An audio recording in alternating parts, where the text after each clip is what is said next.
recording studio and sits there for a few hours, it can seem like one of the most tedious jobs in the world. I mean, just it seems like all that's going on is, you know, the same thing is being listened to again and again and again, and endlessly repeated. It's almost like nothing is happening. You know, obviously that isn't the case to the people working there. No, of course not, but I can understand it seems like that. Yeah, it is, sometimes.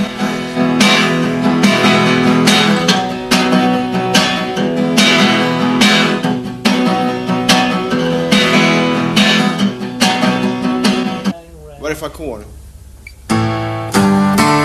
Fis-moll E-D. Va? Fis-moll E-D. Nej, G-D-A va?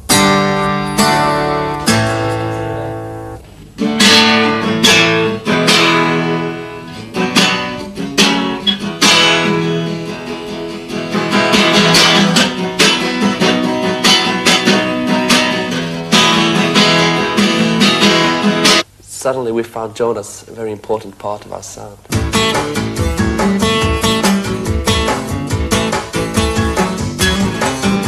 Sometimes Mats is doing a tremendous solo and we think, hey, maybe we should use that solo, and then Jonas comes in and does something totally different because they're two different persons.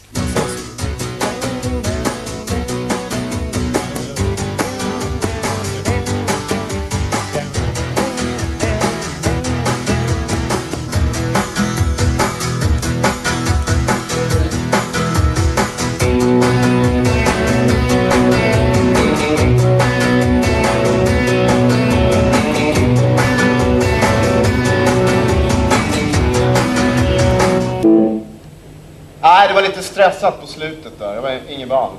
Mycket bättre ljud, det tycker jag. Det är väl lika bra att spela in där det ska vara på en gång. Ska vi göra introt först i och med att det är lite samma toner? Det kan vi göra. Ja, just det.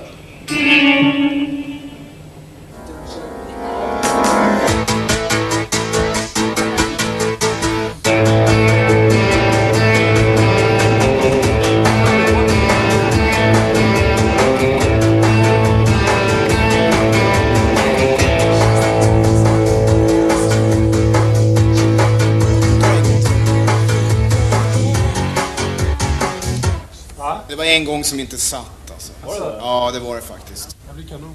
Ja, jag tycker också. Ja, jättebra Jonas. Ja.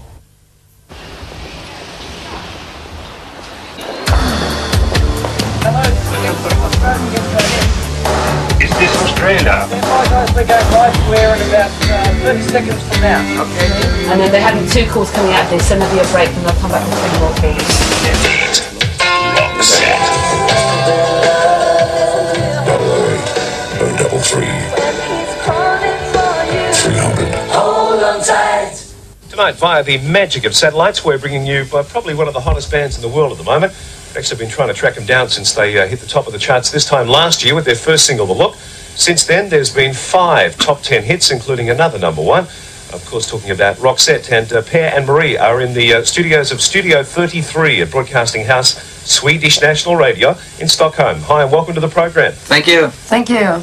We've got Daniel now listening to Triple M in Sydney. Which question, Daniel? Marie, what's the most embarrassing thing that's happened to you in your career? Well, I think it was when I started to sing when I was 6 years old, and it was the most embarrassing thing in my whole life. You turned all red or what? Yes, I turned all red. It was in front of very old ladies who was having a, kind of a meeting, and my mother, she was one of them, and she had said to them, "Oh, I have a daughter, she can sing very well." So, so it was very embarrassing for me, but it was the first time in my life when I was singing in front of an audience. Let's take another track for it on Roxette. This is Sleeping Single. Gick bra. Var det dåligt? Nej, jag tror att man skulle hört sig själv i lurarna. Back announce a single and then just say you can reach us. I'll give you the number here on this number, and then just say we'll be back after the break. I'll give you a 5-second call so that you know it's about to fade, and then I'll open up your mic and you come in whenever. Men så här. Det här är Marie, det här är Per. This is Marie, we are Roxette. We just heard Sleeping Single. Så här, sen går du över. Ja, visst. by, guys, whenever you're ready. Okay. Well, this is Marie. This is Pear, and we are Roxette. And you just heard Sleeping Single. And you can phone in and talk to us on 0080333 and we'll be back after this break. Thank you, guys. That was fantastic. Okay. With their new album. Thanks, guys. That was great. Okay. Det är många som snackar på en gång. Sitter några olika städer. Uff, det var lite svårt. Det var lite improviserat. Det var bra. Det var fint det där. We've got Samantha listening to 2D, you and Dubbo with a question. Go ahead, Samantha. Why did you call your album Look Sharp? Don't you like it? Yes, I love it. Okay. While we're talking about titles, so do you have a working title for the new album at the moment? Actually not. It's always the biggest problem is always to find a good idea for the sleeve and to find a good title. So we at the moment we don't. We're working very hard. It's called a new album. With the success that you've had all around the world, has there been any pressure for you guys to move out of Sweden and make your base, say, either in America or England or somewhere else? Yeah, everyone. When we started working on the new album, everyone said, "Hey, you have to go to Los Angeles and work with American producers and American musicians." But we didn't want to do that. We wanted to develop our own sound and work with our Swedish musicians and our Swedish producer. I want to stay here, and especially in the summertime here is very, very nice. And Sweden, the whole country is a very beautiful country. So it's nice to you feel safe here, and that's nice. All right, well, listen, thank you very much for your time tonight on Roxette. Thank you.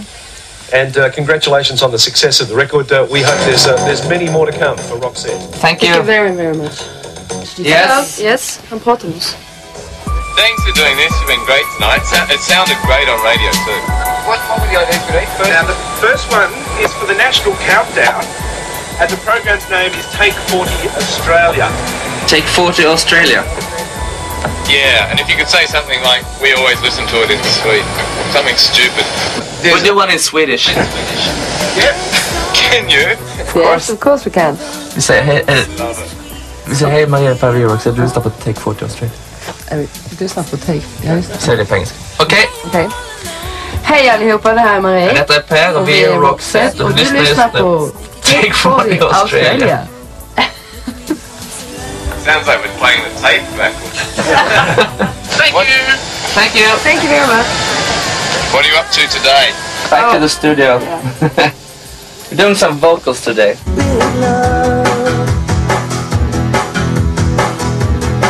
You know I'm building the big, big love. Big love. Andra bra. Big love. Bring it into the small world. Kanon. Är det bra? Ja. What? Marie writes also, right, of course, but I mean, you write 30 songs to every 3 that she writes, or whatever, you know. I mean, do you feel an obligation to her to kind of put more of her material on the record? Sometimes I do, but in the end, it's down to. I'm not saying that, hey, we have to record my material. It's just that the best material available is going to make the record. And the problem for Marie is that she don't write English lyrics, and also she's never been writing like top 40 material ever. I mean, the solo records she's made has been like slightly different from what Roxette is doing. So it's quite hard for her to write like a Joyride or The Look or that kind of song. Does it concern you that Per writes virtually all the material? Well, sometimes I get very jealous. I don't know. Maybe I write too much, so she feels a little bit inferior. I don't know. Sometimes groups break up because people within the groups squabble over who's writing the songs, who's getting more publishing royalties. I know. You don't worry about that. No, I don't, because I think I don't find myself in saying that, hey, I want to write 100% of the material. I just want to make the best Roxette album ever made, you know, all the time. So it's. But on the other hand, those songs that she writes, like on the new album, there's a song called "Watercolors in the Rain." I got a very, very old English lyric from Per that I kept for a very long time before I really, dare to work on it, because it feels very strange to write in another language. When it's happening.